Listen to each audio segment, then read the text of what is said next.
Testing tayo, low light.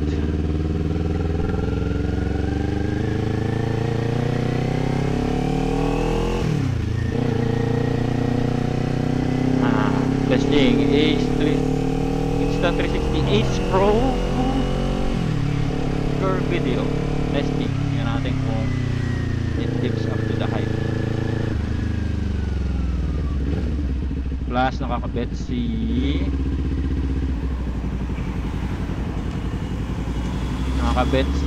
Freedcon FX Pro bilang Bluetooth mic.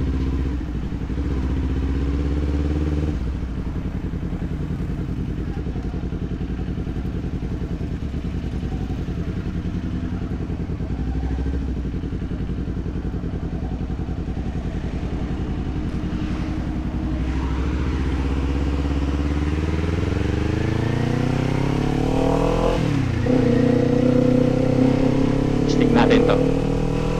Talking video with the 360 Ace Pro on pure video with Freedcon FX Pro as mic.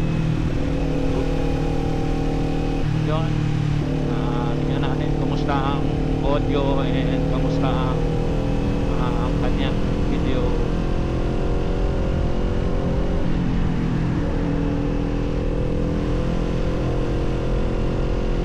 Okay ba siya?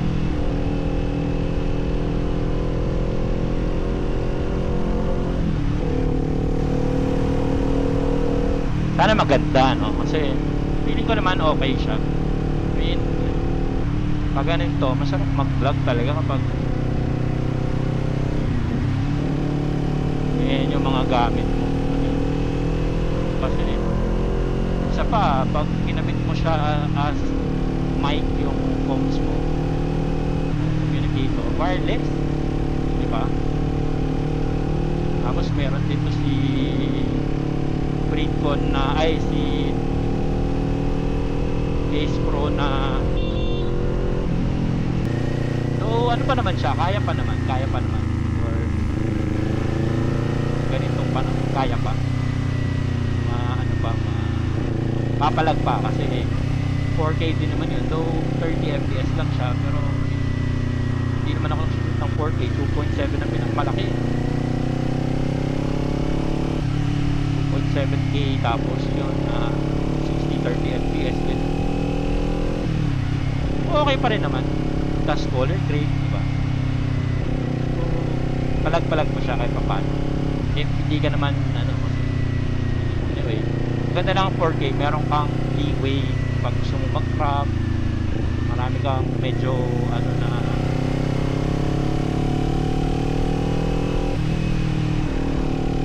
hindi agad nagpipixel yung kasi malaki na, first place malaki na yung preso mo pagka-record eh. So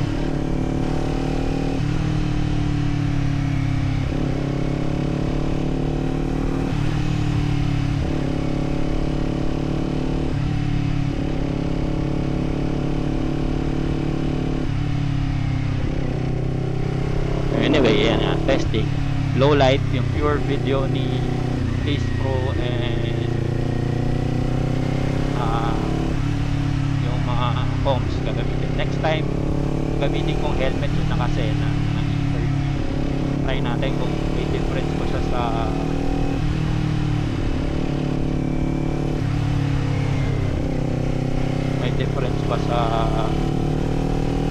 audio output.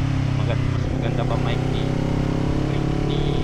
E30 or si Brande, di ba yung brand kung tag dyan.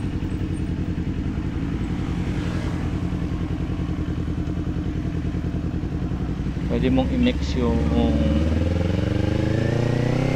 external mic ng camera plus yung external mo na camera. So sana maganda naman. Tingnan natin kung okay ba yung boses, kung okay ba yung ambient, diba?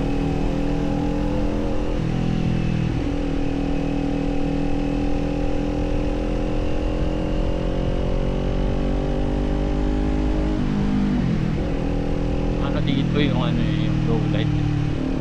Kasi ang audio pwede kang mag-record yan, no? If you want, pwede kang kumuha ng external na mic or external audio recorder para talagang gusto mo dinig yung exhaust mo, yung ano mang gusto mo marinig sa ambient na sound.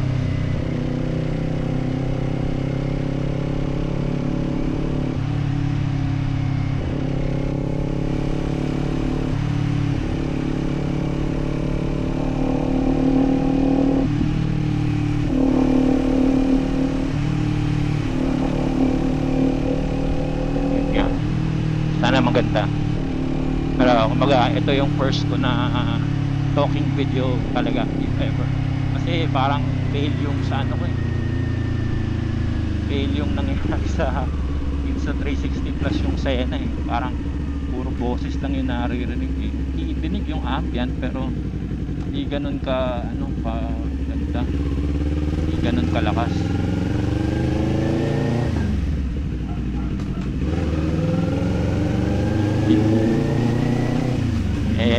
Syempre motovlog so dapat naririnig yung motor.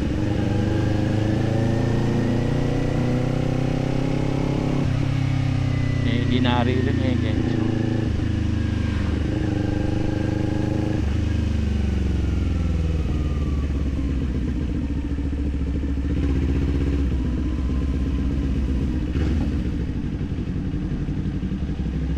maalala ko na nagbabike pa ako dati dito madalas. Andito yung war freak na aso eh. Galing sa loob ng bahay lang tatakbuhin ka para lang tahul-tahulan eh. Ginagawa ko pa ng guide bike eh. War freak mga aso dito. Hanggang ngayon naman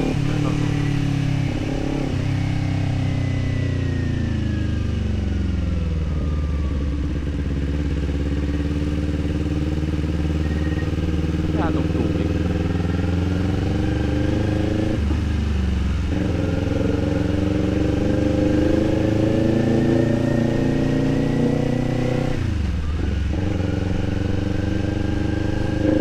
Ayan o. On.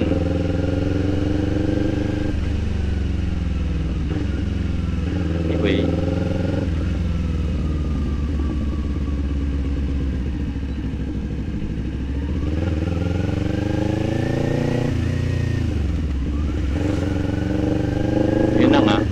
Sana maganda kalabasan kasi para malaman natin kung ano adjustments yan gagawin.